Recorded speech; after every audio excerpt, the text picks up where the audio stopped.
you've got to remember that people do also need to be educated in some way. And if you tell them to just never track anything and to just eat what they want, you've got this sort of population of people that are probably just eating chicken nuggets, fish fingers, and do you know what I mean? Like, I think you can almost throw out actual good nutrition out the bag if you focus too much on just not diet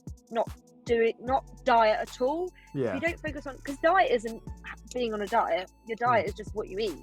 So if you don't focus on what you eat at all, it can also have a negative impact on, like, you know, your gut health. If you've got poor gut health, that'll have an effect on your mental health, because your gut is like your second brain, and if you're not treating that well, it's not going to release the hormones and the chemicals that we want in a positive way.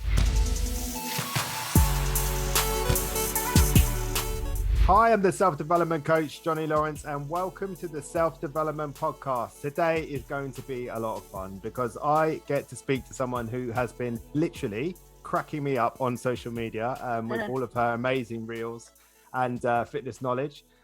She is here to change the perceptions around fitness and put it plain and simple. She is an online programmer and personal trainer. Tatum Rose's philosophy is to strongly be based around women's health, helping to normalize the industry and shift the focus to strengthening and conditioning the body and the mind, rather than just focusing on how we look.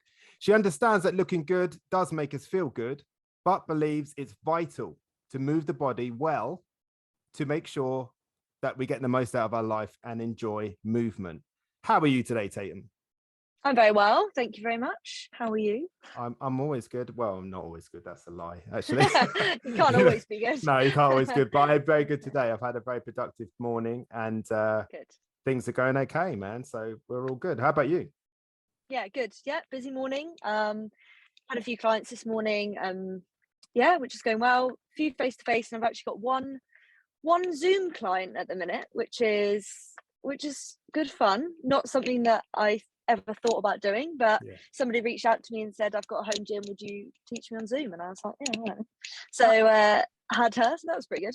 How do you find that? That's interesting, because I had that when I used to PT. I had a few people ask around the pandemic around that, and I don't know, I couldn't work it out, frankly. Yeah, so obviously, actually, do you know what, if it wasn't for the pandemic, I probably wouldn't have been as confident with it. But I did a lot of Zoom classes for lots of different types of people, but obviously it was in a class situation, but probably gave me a bit more confidence that I could still deliver like a level of, you know, standard that I could do it on my own. And then I also had Pilates being taught to me from somebody, and actually, you know, I paid her full price, and the quality that she gave me was really good. So it gave me confidence as well to know that if anything came up in the future that I would be able to. So yeah, it works really well. I mean, she's got a nicely well lit gym, so I can see everything she's doing, and yeah, it works really well. So yeah. I suspect you don't sit there eating fast food while you do it, right? No. I also don't sit in my car. I do also try and get somewhere where I have some space where I can demonstrate things for her, but the more we do, the more she gets to know sort of the exercises, and I'll just say, you know, split squats, and she knows what she's doing, so it's all right. The more we do, the easier it gets. That sounds a credit to how you operate, really. So good for you, there man. You I couldn't make it work. So there you go. Not in fitness anyway. But no. I mean, for those that might not have come across you, could you tell us a bit about yourself and your journey and how you became a PT?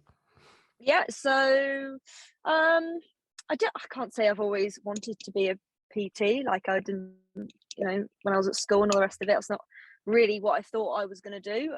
I worked in bars and restaurants and stuff for ages, as you know, in my youth.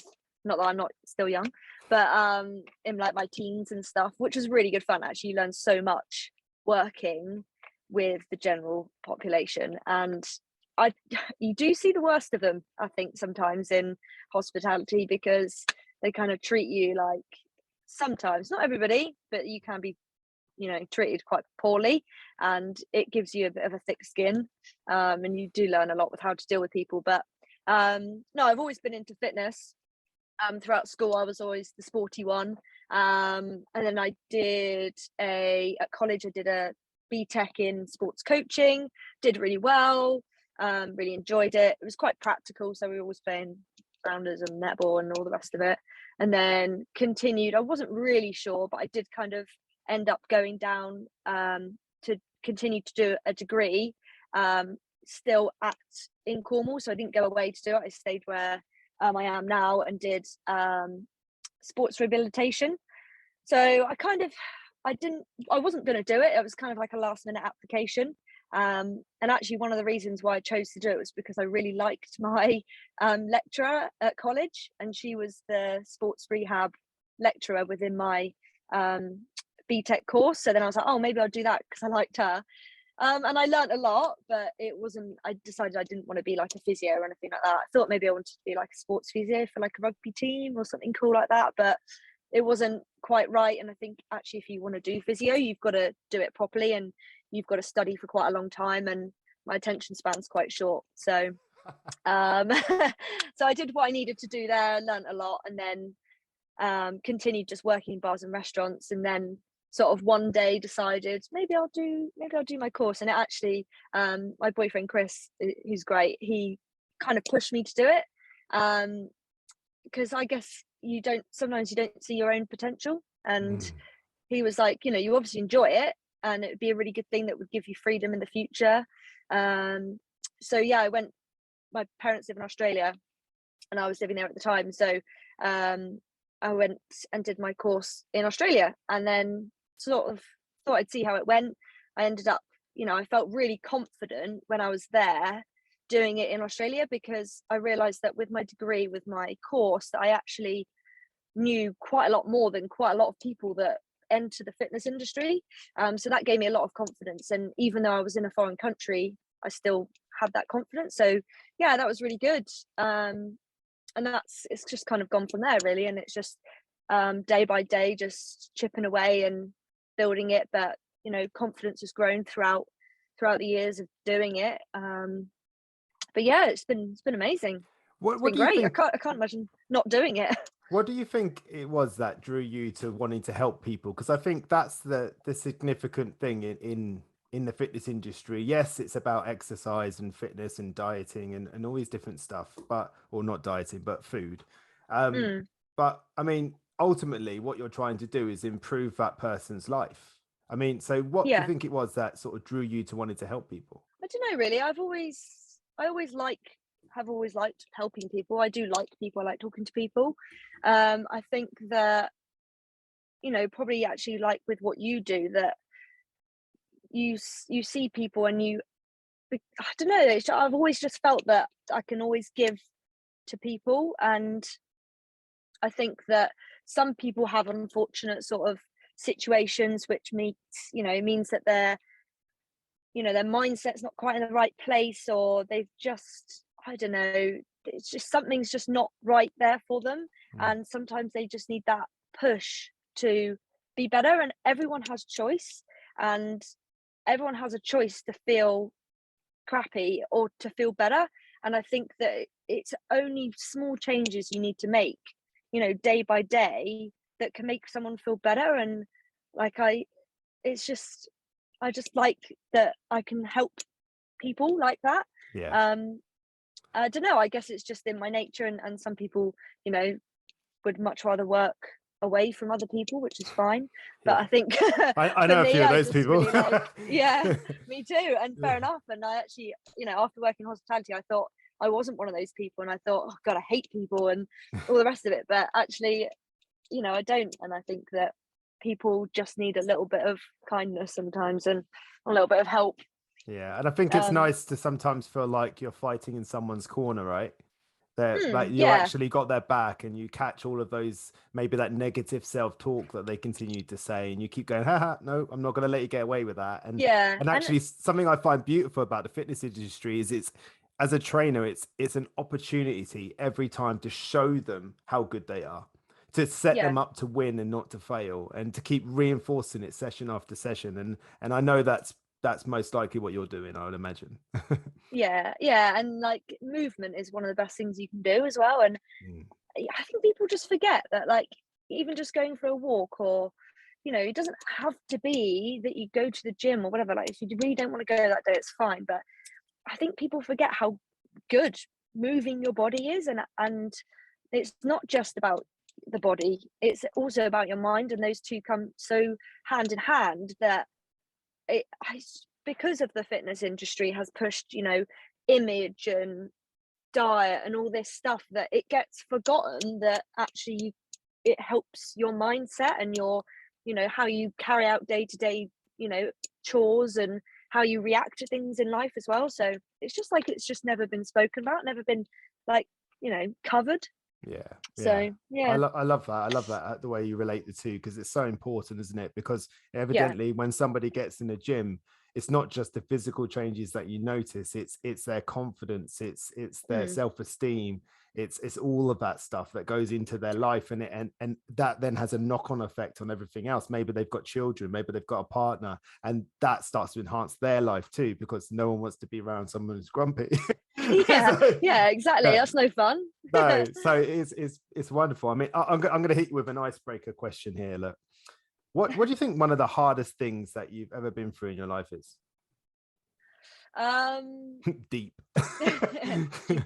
I don't actually really hold on to things like that. Nice. I think that actually, you know, I think people do very easily hold on to experiences in their life that could be seen as negative, and they take it with them for so long.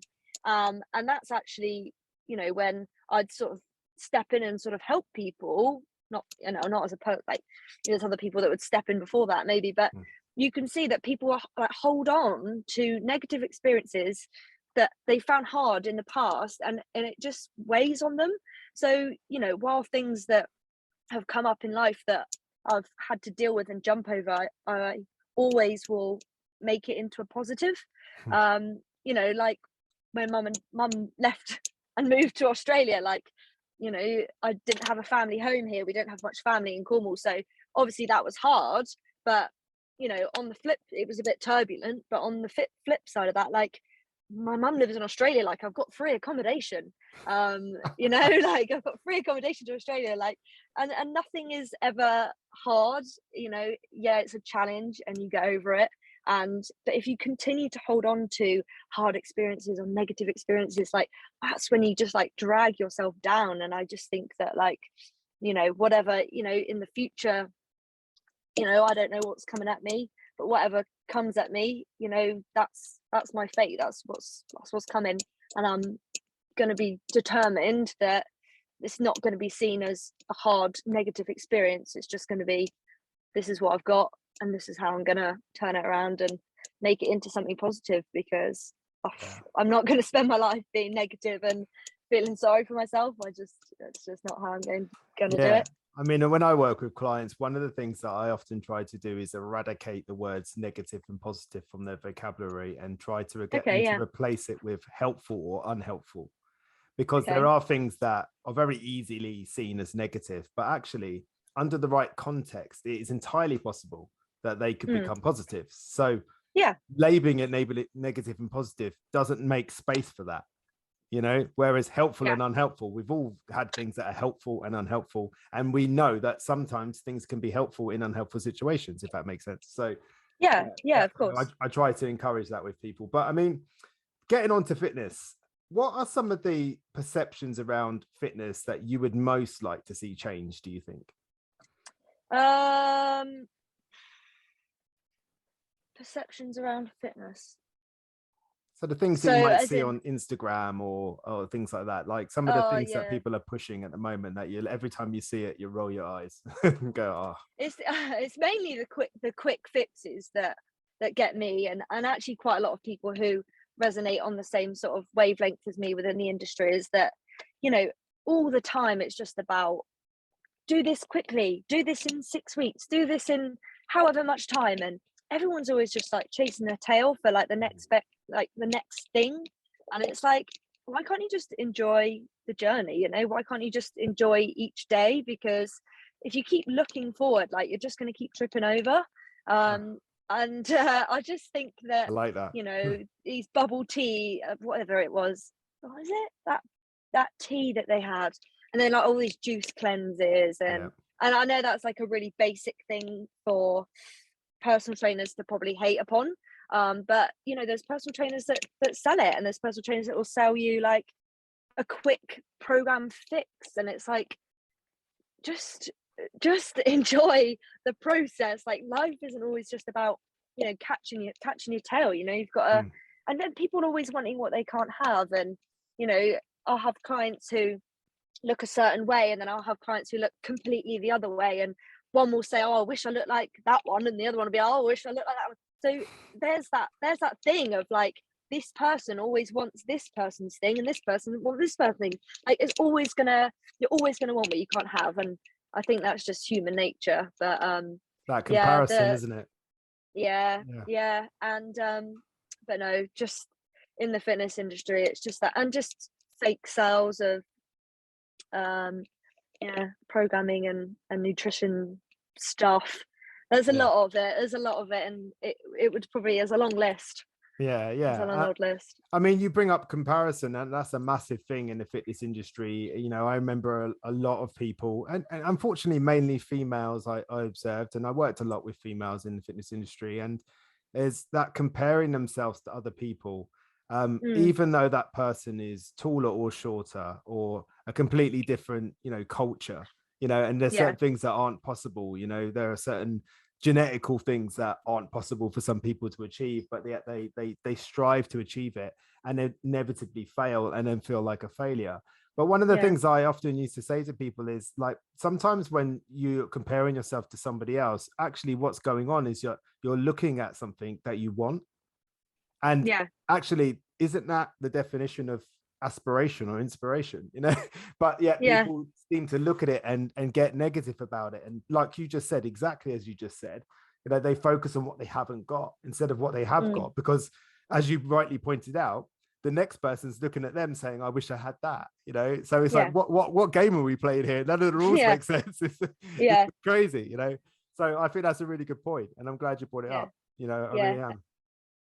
And if more people just sort of looked at what they're doing, you sort of stop wanting so much more. And you know, people will complain about aspects of their lives, or you know, how they feel because they're not exercising, but it's because they're trying to get somewhere that sometimes is physically impossible, but they're so focused on other people and what other people are doing that they completely forget about what they're doing and how they're, you know, treating other people, or how they're reacting to things in their life, that it's like, what have you done, what are you doing? But that's just the way, and especially with social media, like, you can't help but absorb these things and get carried away looking at it, I guess. And I think what ends up happening is some people stray away from good ethics because a certain trend is working.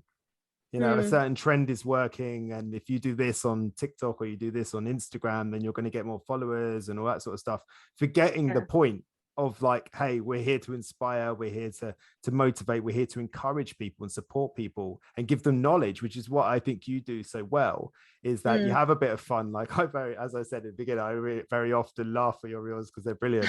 But there's always a message, there's always a point that you're making. It's not just joke for joke's sake. It's like you playfully get across some really poignant points. You get across some really good points with a bit of comedy. And I think that's what stand-up comedy is really good at. Not saying you're a stand-up comedian, but they often hit the truth, don't they? And that's why a lot of people relate so strongly to it, you know. So I mean, I think you made some great points there. I mean, what would you say to the person that looks back at photos of themselves and through hindsight realizes that they look great and now want to get back there, but don't acknowledge that when they were having that photo taken, that they were actually unhappy with how they looked at that time, and they sort of are they stuck in a mental and emotional sort of unhealthy cycle, would you say? That's really, I mean, you have people that will come in and they'll say, I want to look like I did 5 years ago, or I want to look like I did before I had a baby, or that's a big one. And the thing is, it's like, you even a year ago, I don't know about you, but I was probably different to who I am now. So, a lot can happen in 6 months, 12 months. A lot can happen in 3 years. And the person you were then is a completely different person to who you are now. And to expect you're like, especially with having a baby, like your body is never going to be the same. Like some crazy stuff has gone on there for 9 months that Yeah. you're not going to be able to bounce back or whatever from having a baby. And but it's like you've got a child now, like you've got, do you know what I mean? There's so much more. And actually, I think people get so caught up in the past, and that's that thing of like actually get people getting caught up with other people. It's like you can actually get caught up in someone that you were back then, and it's like if you're always stuck in the past, you're never gonna really make any success moving forward. And I think it's a shame, and I think it's probably again that the fitness industry wearing people down, saying about all these quick fixes and things like this. And I don't really know why people would, because I wouldn't want to look like I did 3 or 4 years ago. But yeah, I think it's just that vicious cycle of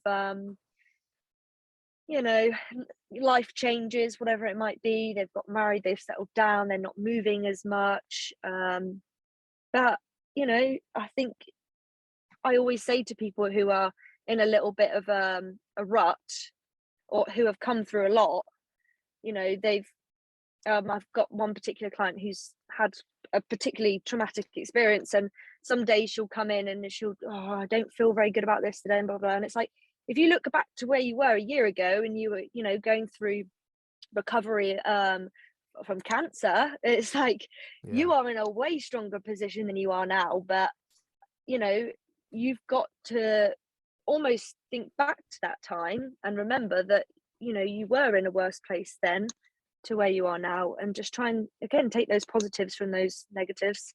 It's about perspective, isn't it? It's about perspective.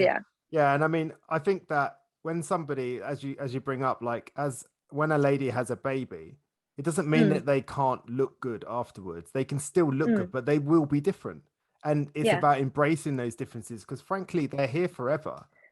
Certain changes that, you can't go back there. And actually, it's that, as always with me, it always comes back to some level of acceptance about where you are. Accepting the situation you're in now. And then, I'm not a massive fan of the whole self-love movement. I am in principle, and I believe that self-love's important. But I think sometimes if you're working with somebody who's been practicing self-loathing for 20 years and you go, oh, you just need to love yourself, it's like, I'm not very good at that. I mean, even liking yourself sometimes can be difficult. So I think it's important sometimes that we encourage people to get to know themselves. And what that means is embracing the differences that have happened to you. Over the time, we mentioned people having babies. We mentioned, you brought up cancer there. That's going to have, maybe not physically, or maybe it is physically, but there's permanent change when you go through something like that.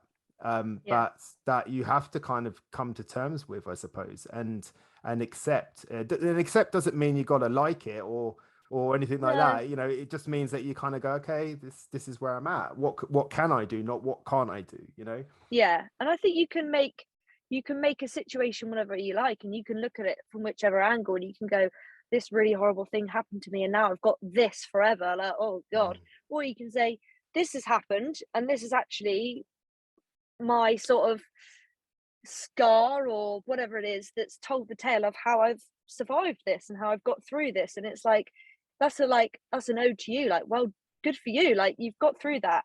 And it's just the way you spin things. And I think it's very easily to negatively spin things. And if, like you said about if you can accept that that's what that is, it's not going to change, because you physically cannot take yourself out of your body and put yourself in another one. You've got to accept what you've got there in front of you, and move on. But yeah, it is hard, but it's all down to the individual. And like we can say as much as we like to people, can't we? And at the end of the day, it is on them. You just got to give them the tools, haven't you? And the support, maybe, and the encouragement. I mean, we talked about like that cycle that people can get into. Have you ever found any successes in breaking that cycle? Have you ever found that someone has, either you've learned it from a client, because I know I learned a heck of a lot from my clients and still do, Yeah. in fact. Have you ever seen anybody adopt anything that's really worked when it comes to breaking them unhealthy cycles? Yeah, I mean, I feel like I've only really recently, and I don't know if it's the new year, but I've really started to sort of break through with people. And I think that when I started last year, it was just after lockdown. I think I was still kind of finding my feet as a personal trainer and, with my confidence and the rest of it. And I think now that I am really starting to notice difference in people and, you know, girls that come in and, have had appointments for whatever it is that they might have that, so my client, for example, who I'm sure she wouldn't mind me saying this, who had dealt with cancer in the past, she has been having checkups, and recently she received some not so great news, and I said to her, this is the point now, because she came to me because she wanted to sort of get back into things and feel a bit more normal. And I said, this is the point now that you've received bad news. And instead of going, I'm going to do the easy thing, I'm going to go home, feel sorry for myself, I'm going to get pizza and do whatever. This time now really matters if you can draw yourself out of this and move forward. Yeah. And she went home that night, went to Sainsbury's on the way home, bought food to cook, and she made herself a dinner, and she carried on like normal. And she said that, she felt so much better for doing that. And I think it's very easy to sit and feel sorry for yourself, but if you can do the hard things on, not even the hard things, but the normal things on hard days, it makes the normal things easier just to carry on doing. Yeah. So it is possible, and like you said, it is that support and somebody telling you that you can do it. And I think that it's safe to say that she probably has broken that cycle of receiving bad news and making a negative experience out of it, and then that loop continuing. So yeah, I think that, that's lovely. yeah, That, I mean, I think what it comes down to, and it sounds like what you're saying, is that what you focus on grows stronger. And actually, if you focus on the negatives, then you're giving that power and that energy to that negative. And actually, yeah, if you focus on the solution instead of the problem, then yeah, actually you can start to move forward. And we all have yeah, crappy days, right? Like, and sometimes you have crappy weeks, maybe crappy months or years, but it's not yeah, forever, is it? It's not forever. It doesn't no, have to be forever, I suppose, is no, what we're trying to say. And no, actually, if you focus on moving forward instead of staying where you are, you're going to make some sort of headway. It might feel slow and it might mm, be crappy for a bit, but you yeah, are at least trying to move forward. It's like wading through the mud, isn't it? Sometimes. yeah. And you're not in it forever. No. You will get out of it, but yeah, Yeah. it can be hard for some people, but it's just that support, and finding people that can also support them is helpful as well. So yeah. Yeah. That's why you're in the right industry, I think. Yes, and Yeah. you. Well, I mean, moving on to sort of diet, we talked about the shakes and all the teas and all that kind of stuff. Yeah. But Love I them. mean, yo-yo dieting is a massive thing that I know that I certainly put my hat in the ring to try and help break. It's not Yeah. going to happen with one person, but I mean, do you think it's possible to sort of break out of that yo-yo dieting cycle? I mean, and what I'm talking about is the somebody looking in the mirror, not liking the way they look and deciding to make changes. And what they do is they go into a huge calorie deficit, right? We've all seen the person that comes in and decides they're going to eat 800 calories now for the Yeah. next X amount of weeks. And they go through this, say, 3-month cycle of eating 800 calories. And eventually their mental health gets to such a point where it's unsustainable. And then they go on a binge and they overeat and they overeat and they gain weight. They get to the point where they don't like the way they look, and then they eat 800 calories again. And this cycle just repeats and repeats and repeats and repeats. And Yeah. it's not a judgment. I'm not saying it in a judgment. I'm saying this is what happens to people. And it comes because they really, really want something. They're really looking for a certain result for whatever reason. And that's a bigger conversation. But how can Mm. somebody who's done that for potentially years, how can somebody break that cycle? What can they Yeah. do? What action can they take to really break that cycle? That's quite a big question, actually. I know. Sorry. I'm good at that. I can't say there's one thing that you can do, because actually I think some people need different people need different types of approaches, but it's that all or nothing approach, isn't it? Because it is very easy to say, I'm going to do everything and I'm going to cut out this, I'm going to cut out that. And it's very easy to follow rules, because it's just how we've been brought up. We've been brought up in schools to follow certain rules and set ways. So when we do that with nutrition and diet, it's very easy for us to turn that on. And then it's equally as easy to turn it off, because we think that a pizza or whatever, some sort of binge, has completely thrown us off our progress. But it just doesn't work that way. And I think people think that one binge equals all the weight that they've lost coming back onto their body. But it's about making your first attempt sustainable and maintainable. And if you're making your first attempt 800 calories, which is literally just under half of what most people need to keep their body functioning, then you're always gonna fail.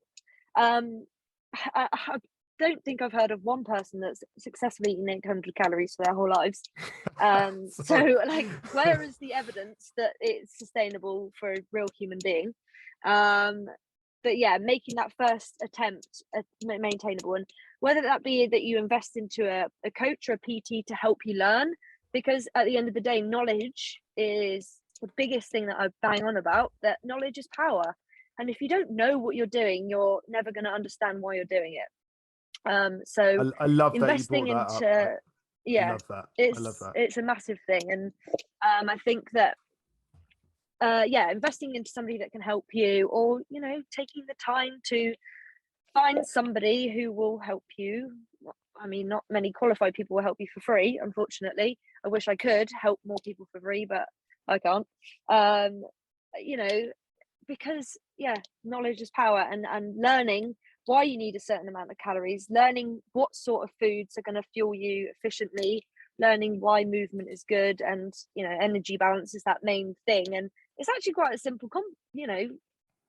construct if you just break it down. And I don't know if it maybe needs to be changed in schools, that's what we learn at school and stuff or something. But like the eat well plate that they always bang on about at like in school, wherever, like that is basically how to eat: carbohydrates, protein, fats, with fruit and veg. No mention of calories there at all, is there? No, not really. But I mean that's probably a good thing. I mean, I know that when I was a trainer, I encourage people, like, things like Myfitnesspal, they're a useful tool, but I really don't know whether it's much use after about 2 to 4 weeks. I think once you've established that this is how my plate should look, there should be sort of like a visual recognition of how much food is enough or too much, because I know that if you got Myfitnesspal and all of a sudden you become very good at Myfitnesspal, and you're scanning barcodes and typing stuff in, and then you go on holiday to Spain and you're all inclusive and everything falls out the window, and we all know, really honestly, 2 weeks in Spain all inclusive, we can put quite a bit of weight on if we really go for it, and it's exactly as you say, it's that all or nothing. Well, I can't do Myfitnesspal, so I'll sack it off. So actually what's happened is this external thing of Myfitnesspal has become the reason why you've thrown your diet out the window. So it's about, like, exactly as you say, about really sort of getting in tune with what you're eating and going through the table of all the calories, the carbohydrates, the fats, the proteins, and becoming familiar with that over calories in some way. I mean, calories do matter, but not as much as people. If like you go 10 calories over, the world will not come to an end. No, and some people I think that I hate calorie tracking, and I don't. And there are people in this industry that hate it, and they don't have it on they don't encourage any of their clients to do it. And I respect where they're coming from, and this person, some people might know who I'm talking about, she hates diet culture, full stop. But you've got to remember that people do also need to be educated in some way. And if you tell them to just never track anything and to just eat what they want, you've got this sort of population of people that are probably just eating chicken nuggets, fish fingers, and do you know what I mean? Like, I think you can almost throw out actual good nutrition out the bag if you focus too much on just not diet at all. If you don't focus on, because diet isn't being on a diet, your diet is just what you eat. So if you don't focus on what you eat at all, it can also have a negative impact on, like, you know, your gut health. If you've got poor gut health, that will have an effect on your mental health, because your gut is like your second brain, and if you're not treating that well, it's not going to release the hormones and the chemicals that we want in a positive way. So I completely respect where people come from in the fitness industry. I'll only suggest tracking to certain types of clients. You know, if people have gone through a bit of a stint, you know, like some people, I recommend that they actually stop tracking, because some people are so hooked on it, and it's like you don't need to track because you're not at an unhealthy weight. Your goal doesn't actually require you to track your calories. So why are you doing it? You're doing it because you've seen it on Instagram and that's what everyone's doing.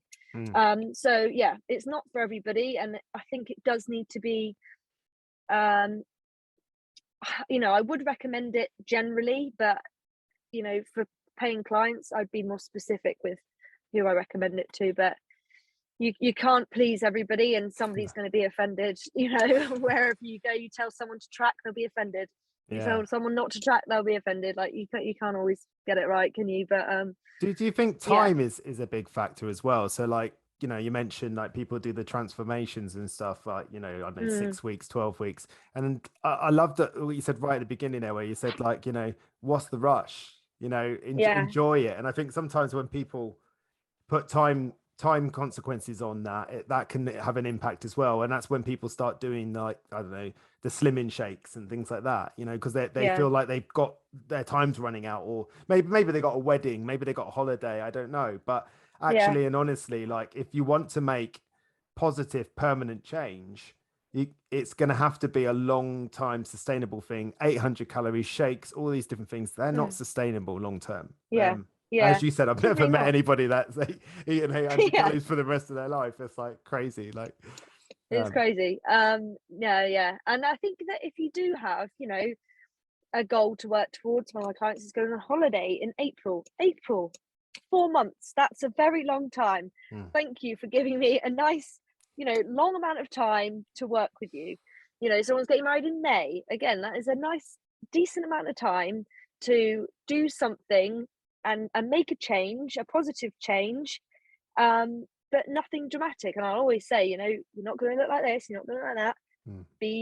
Be sensible with your goal, but like, nothing's going to happen in a week, and if something is happening in a week or a month, it's happening too quickly, and it's not going to be able to continue afterwards. But I think maybe people are getting to grips with that now, that if they crash course something for a week or a month, it's not going to be able to continue. But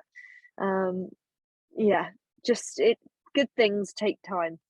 Oh, I like that. Good things take time. I might quote you on that one. Quote me on that. I love that. Couple of fast questions. And then you're like, man, this is a slog.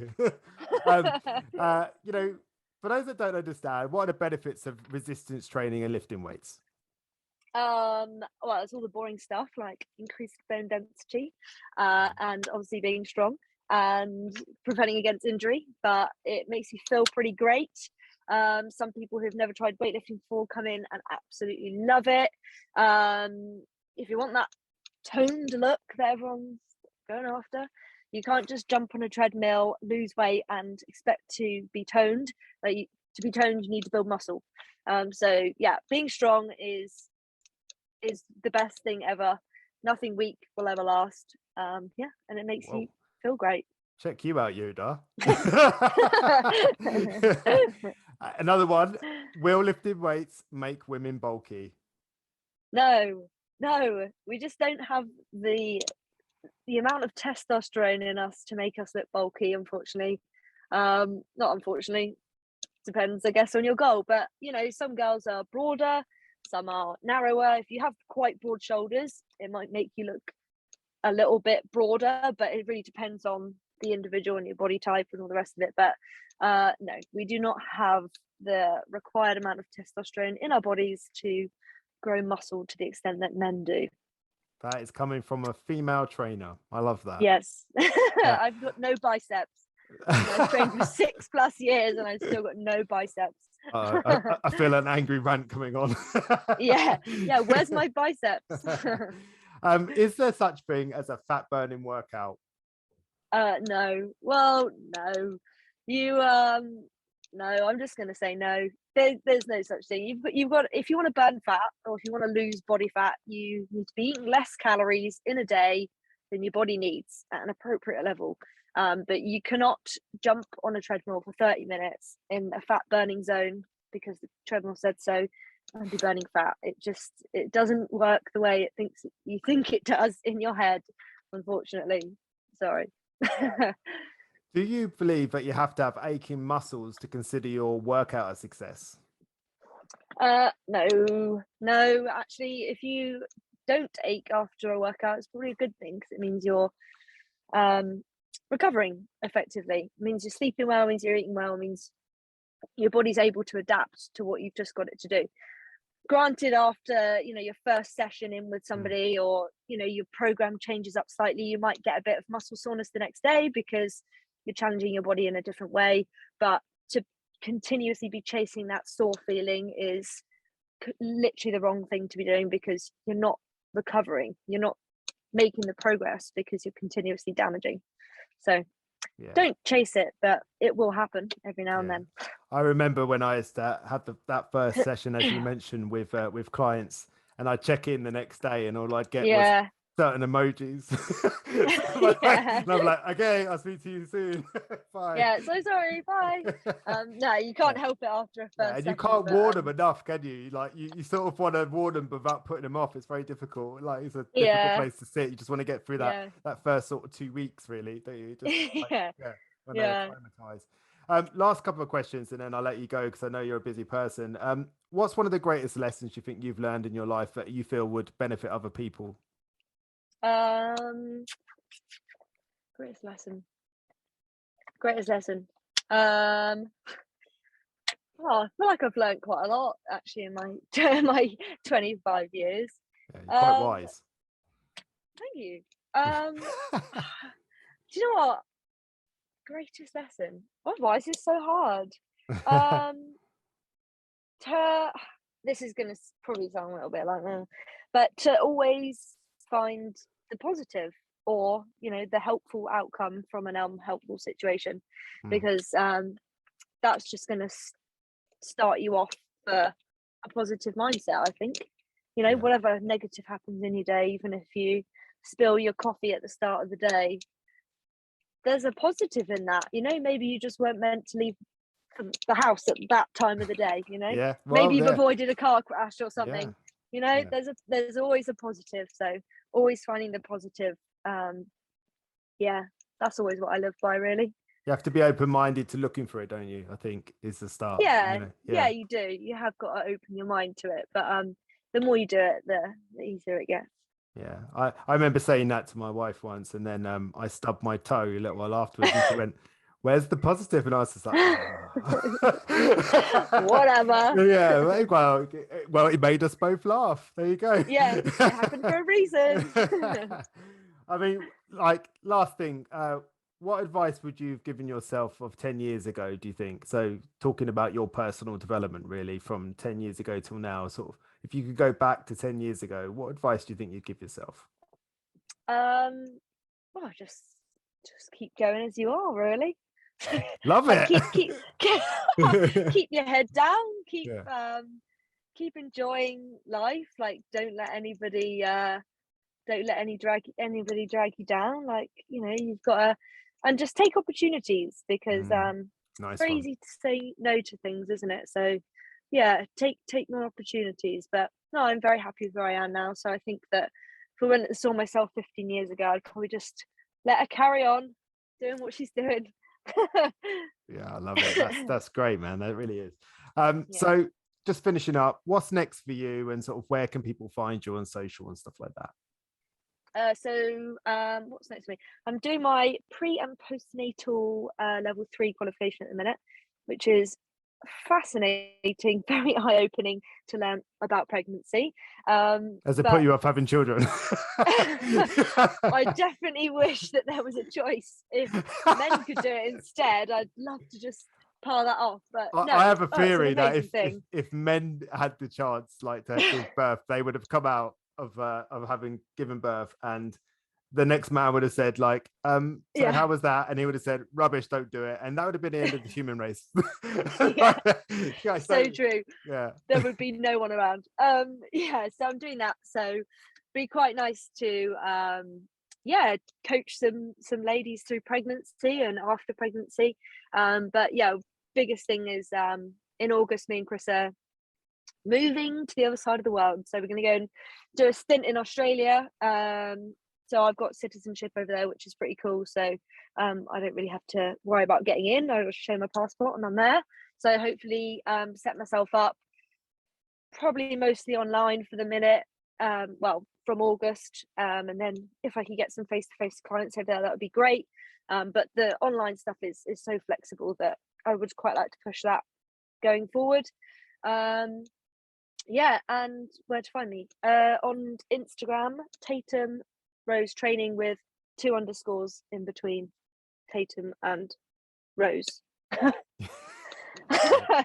I've probably said that in a very awkward way. No, it's okay. We'll put all that in the show notes anyway. Listen, Yeah. it's been absolutely it's crazy. We both live in Cornwall at the moment. You're going to go to Australia. Yeah. You lucky thing. But we've never actually met, so we'll have to change that before you go. It'd be great to grab a coffee. So really definitely. appreciate your time. It's been No a really worries. great conversation, and thank you so much. Well, good. Thanks for having me. No problem.